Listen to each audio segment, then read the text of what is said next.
Kimberley Eze. You taught me that love isn't just something we feel, it's something we choose. You've made every day brighter. And I don't want to spend another day imagining my life without you in it. Will you marry me? Yes. The next morning, she woke up annoyed. Not because of Ikenna, because she was thinking about him. Her phone buzzed. A message came from Ikenna. "Good morning, Madam CEO." Kimberley frowned, then laughed.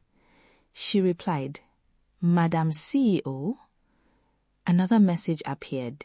Ikenna replied, "You're intimidating. I needed a formal title." Kimberley shook her head. Against her better judgment, she replied, "Good morning." Over the next few weeks, their conversations became routine. Morning texts, afternoon check-ins, random phone calls. Nothing dramatic, nothing overwhelming. Just consistency. And consistency was something Kimberley wasn't used to. One afternoon during a project inspection, she casually complained about her office printer while they were talking on the phone. Kimberley said, "This thing is possessed." He laughed. The conversation ended, or so she thought. The next morning, a delivery arrived. A brand new commercial printing system. The exact model she had been researching. Kimberley stared at it, confused. Then her phone rang. Ikenna said, "Good morning." Kimberley asked, "You bought me a printer?" Ikenna replied, "You sounded stressed." Kimberley responded, "So, your solution was to buy a printer?" Ikenna asked her, "Was it the wrong printer?" Kimberley burst into laughter. Ikenna said, "I'll take that as a no." Kimberley said, "You are ridiculous." Ikenna replied, "Thank you." That became the pattern. Not extravagant gestures, not at first, just thoughtful ones. The kind that made Kimberley realize he was paying attention, really paying attention, noticing things other people overlooked. One evening, after work, Kimberley sat in traffic for almost 3 hours. By the time she got home, she was so exhausted that she slept off while talking with Ikenna on the phone. The next morning, a driver appeared at her gate, professional, polite, holding a folder. Inside was a transportation arrangement. Dedicated driver, flexible schedule, already paid for. Kimberley immediately called Ikenna. She said, "Absolutely not." Ikenna answered, "Good morning to you too." Kimberley said to him, "You know I can drive myself." Ikenna replied, "I know." Kimberley asked, "Then why send a driver?" Ikenna answered, "Because your time is worth more than traffic." Silence. She replied, "You can't keep doing things like this." Ikenna asked her, "Why?" She opened her mouth, then closed it, because she didn't actually have an answer. The truth was, she wasn't upset, she was overwhelmed. No one had ever cared this intentionally before, and she didn't know what to do with it. Weeks later, Adaora visited again. This time, she didn't need to ask questions. The smile on Kimberley's face answered everything. "Adaora, you like him?" Kimberley shyly said, "I tolerate him." Adaora insisted, "You like him." Kimberley in excitement said, "He bought me a printer." Adaora exclaimed, "What?" Kimberley added, "And a driver." Adaora exclaimed again, "What?" Kimberley continued, "And he texts me every morning." Adaora said to her again, "So you like him?" Kimberley looked away. Kimberley answered, "I'm trying not to." Adaora asked, "Why?" The answer came immediately. Kimberley replied, "Because the last time I trusted someone, they destroyed me." The room became quiet. Adara reached for her hand. Adara said to her, "Ikenna isn't Daniel." Kimberley looked down. Part of her knew that. The other part was still afraid. And fear would not disappear overnight. But for the first time in years, hope was beginning to fight back. Love did not arrive dramatically. It didn't announce itself. There were no fireworks, no grand declarations, no magical moment where Kimberley suddenly realized she was in love. Instead, it arrived quietly, one thoughtful gesture at a time, one conversation at a time, one act of consistency at a time, until one day she looked up and realized she couldn't imagine her life without him. And that realization terrified her, because loving someone meant giving them the power to hurt you. And Kimberley remembered exactly what pain felt like. 3 months into their relationship, Ikenna had become a regular part of her life. Morning messages, evening calls, unexpected visits, small, thoughtful surprises. The kind that made her smile long after they happened. One Tuesday afternoon, Kimberley was buried in work. Deadlines, client revisions, contract meetings. Her phone rang. It was her assistant. "Ma, there's a delivery for you." Kimberley said, "I don't have time." Her assistant replied, "I think you'll want to see this one." Reluctantly, Kimberley walked downstairs. Outside stood a delivery truck. Not a small one, a large one. Workers were unloading something. Kimberley asked, "What is happening?" The workers moved aside. Her eyes widened. A custom-made designer workspace chair, imported, one she had admired months earlier and immediately dismissed because of the outrageous price. Attached was a note. "Your back has carried enough. Let this help, Ikenna." Kimberley covered her face. Her assistant carefully said, "Should I be jealous?" Kimberley answered, "Honestly, yes." By now, everyone in her office knew about him.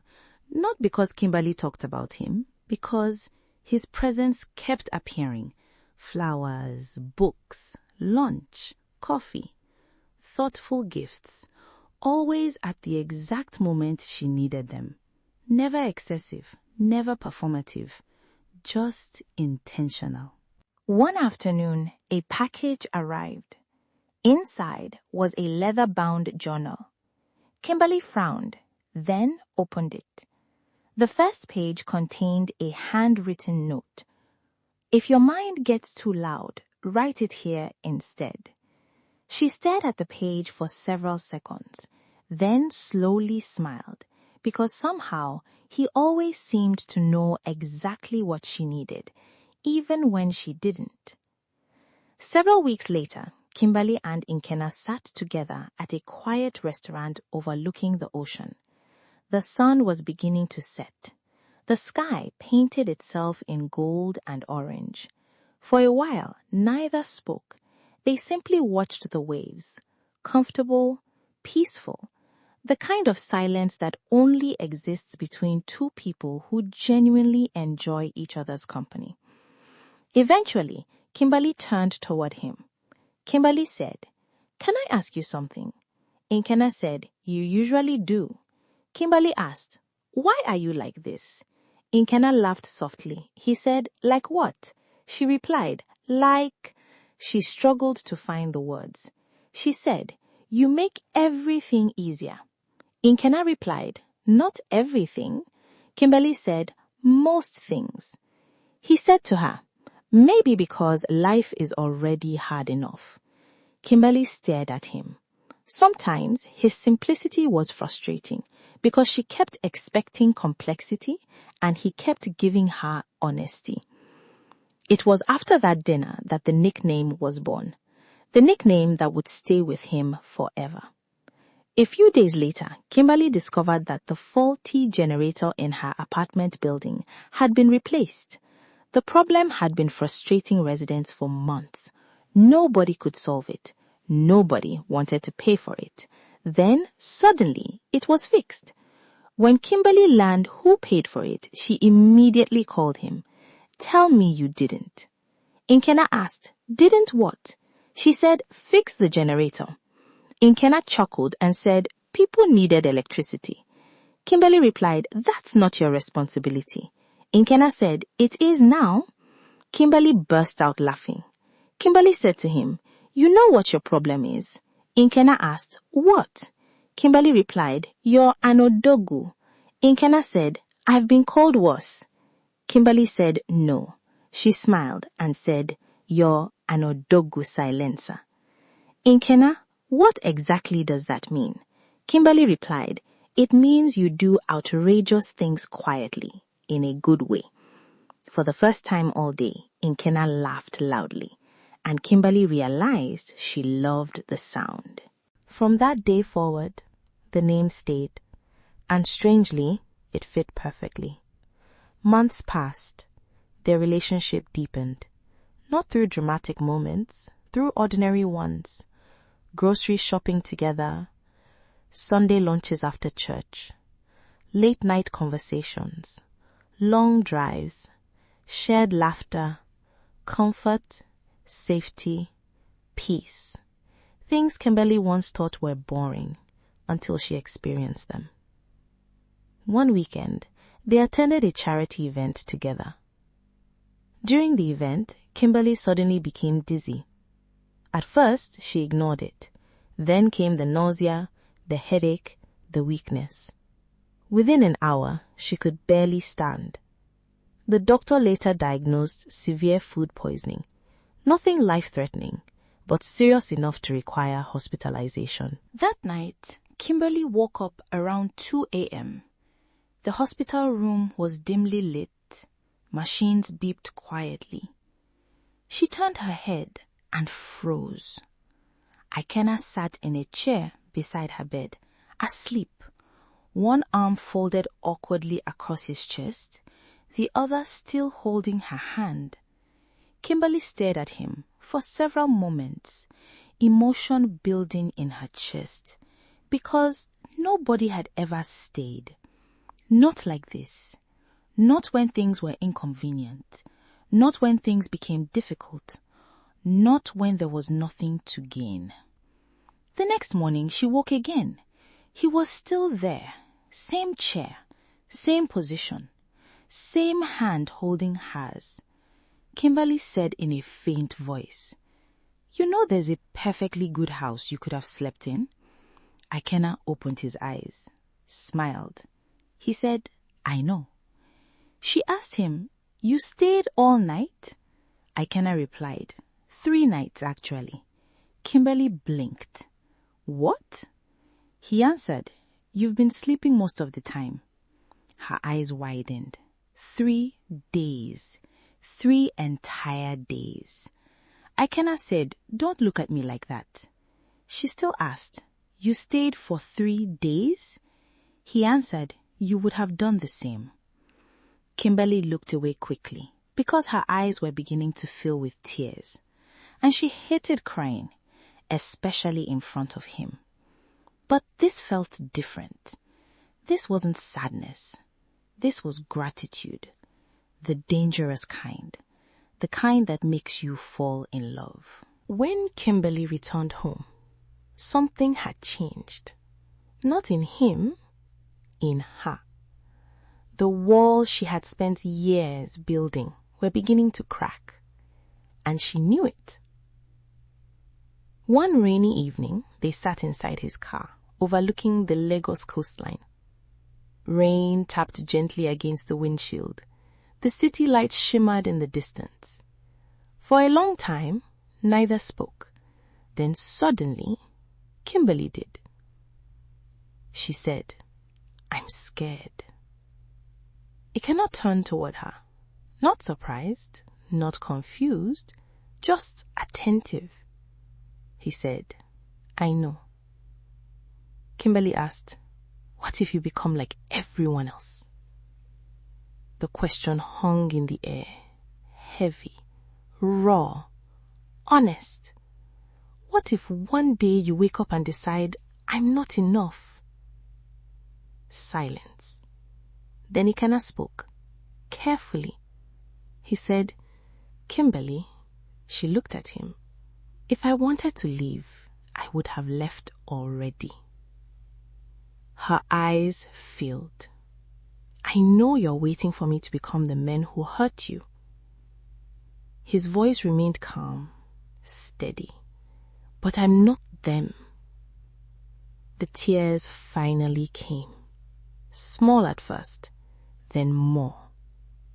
Years of pain, years of fear, years of disappointment pouring out. And for the first time, she didn't hide it.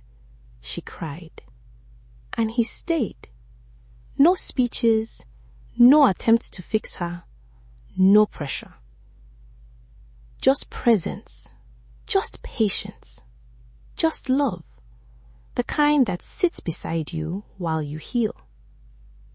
Later that night, after he dropped her home, Kimberley stood in front of her bedroom mirror, looking at herself, thinking, remembering, feeling. And then it hit her. Not gradually, not softly. Like lightning. Like truth. Like certainty. She was in love. Completely. Hopelessly. Terrifyingly. In love with ODOGWU silencer. And for the first time in years, that thought didn't scare her. It made her smile. Falling in love was not the difficult part. Admitting it was. For weeks after her realization, Kimberley carried the truth quietly. She loved him. Deeply. Completely. And that terrified her. Because love changed the stakes. Before, losing Ikenna would have been disappointing. No, it would be devastating. So instead of saying the words, she avoided them. She expressed love through actions, through presence, through small moments. Anything except saying it out loud. Unfortunately for Kimberley, Ikenna noticed everything. One evening, they sat together on the balcony of her apartment. The city lights stretched endlessly before them. A gentle breeze drifted through the air. Ikenna watched her carefully, not speaking, just observing. Finally, Kimberley looked up. She asked, "What?" Ikenna said, "Nothing." Kimberley said, "You're staring." Ikenna said, "I'm observing." She answered, "That's a fancy word for staring." Ikenna said, "I disagree." Kimberley rolled her eyes. Ikenna said, "Can I ask you something?" Kimberley answered, "Depends." He asked, "Why do you smile at your phone every time I text you, but act serious when I'm here?" Kimberley nearly choked. She said, "I do not." He said, "You do." Kimberley insisted, "I absolutely do not." Ikenna said, "You absolutely do." She threw a cushion at him. He laughed. And for several minutes, neither stopped smiling. Life had become lighter, easier, brighter. The version of Kimberley that existed around Ikenna was someone she barely recognized. And strangely, she liked that version of herself. 3 weeks later, things became unusual. Ikenna's calls reduced. Not drastically, just enough. His messages became shorter. His schedule suddenly became crowded. The consistency she had grown accustomed to began changing. Kimberley told herself it didn't matter. Then spent 3 hours staring at her phone, which confirmed that it absolutely mattered. One afternoon, Adaora visited. The moment she entered the apartment, she knew something was wrong. Adaora asked, "What happened?" Kimberley answered, Nothing. Adaora said, "You are lying." Kimberley answered, "I'm not." Adaora said, "You've rearranged those flowers 4 times. Kimberley frowned. Adaora said, "Talk." Kimberley finally spoke. "I think he's pulling away." Adaora burst into laughter. Actual laughter. Kimberley looking confused. "Why are you laughing?" Adaora answered, "Because you are in love." Kimberley froze. Adaora said, "Oh my goodness." Kimberley asked, "What?" Adaora said, "You are." Kimberley sat down quietly. Adaora asked, "Have you told him?" Kimberley answered, "No." Adaora asked, "Why?" Kimberley answered, "What if he doesn't feel the same way?" Adaora stared at her, then shook her head. "The man bought an entire generator for your building." Kimberley said, "That's not the point." Adaora said, "He practically worships the ground you walk on." Kimberley answered, "That's not helping." The next morning, Kimberley arrived at her office expecting a normal workday. Instead, her assistant handed her an envelope. No explanation, no sender, just her name. She opened it and froze. Inside were 2 first-class airline tickets, a luxury hotel reservation, and a handwritten note. "Pack your bags, Madam CEO. You are finally going to Santorini. ODOGWU silencer." Kimberley screamed. "Oh my God!" Her assistant asked, "Is that Greece?" Kimberley said, "That's Greece." Assistant screamed, "Marry him!" Kimberley said, "I'm considering it." Do you think there would be a proposal? Keep watching to find out. If you have been enjoying this story so far, tell me what your favorite part is. I'll be reading the comments. 2 days later, they landed in Santorini, and for the first time in years, Kimberley felt completely free. The island looked unreal. White buildings, blue rooftops, crystal waters, sunsets that seemed painted by hand. Everywhere she looked felt like a postcard. But what she remembered most wasn't the scenery. It was him, watching her enjoy it. Every smile she gave, every laugh, every excited reaction. He seemed happier witnessing them than experiencing the vacation himself. One evening, they stood overlooking the ocean. The sun slowly disappeared into the horizon. Everything glowed gold. The wind moved gently through Kimberley's hair. For a moment, neither spoke. Then Kimberley broke the silence. She said, "Thank you." Ikenna asked, "For what?" Kimberley said, "For this." She gestured around them. "For everything." Ikenna smiled and said, "You deserve beautiful things." The words landed somewhere deep inside her, because for years she hadn't believed that. The following morning, they walked before sunrise. The island remained quiet. Most tourists were still asleep. Together they sat overlooking the water. No phones, no interruptions, no distractions. Just peace. And in that peace, truth finally found its voice. Kimberley said, "I have a question." Ikenna said, "Okay." Kimberley asked, "Why are you so good to me?" Ikenna looked genuinely confused. "What kind of question is that?" Kimberley said, "A serious one." Ikenna answered, "Because I love you." Kimberley's heart stopped. Not because she hadn't suspected it, because of how naturally he said it. No performance, no hesitation, just truth. Like breathing, like fact, like certainty. Silence settled between them. Then she laughed nervously. Ikenna asked, "What?" Kimberley said, "I had a speech prepared."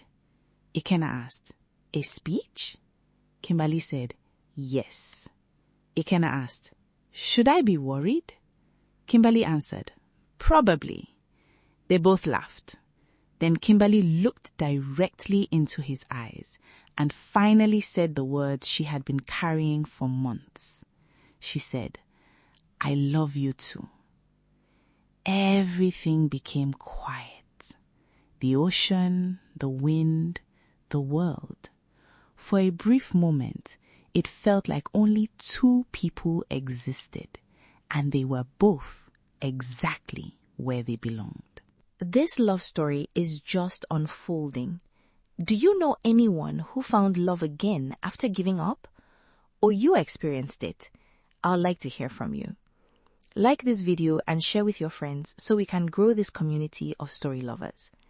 Back to our story. When they returned to Lagos, something had changed. The relationship no longer felt uncertain. The questions were gone. The doubts were gone. The future suddenly felt obvious. What Kimberley didn't know was that Ikenna had already made a decision. Several weeks earlier. A decision that would change both their lives forever. One afternoon, Ikenna visited Adaora and Chuka, not for dinner, not for business, for permission. The old-fashioned way, the respectful way, the intentional way. Adaora talking to Ikenna, she said, "You are nervous."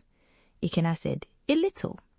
Chuka said, "You've negotiated multi-billion naira contracts." Ikenna said, "This is scarier." Everyone laughed. Then Ikenna became serious. He said, "I want to marry her." Silence. Adaora immediately began crying and said through tears, "Oh, thank God." Ikenna asked, "Is that a yes?" Adaora said, "That is absolutely a yes." The proposal planning took weeks.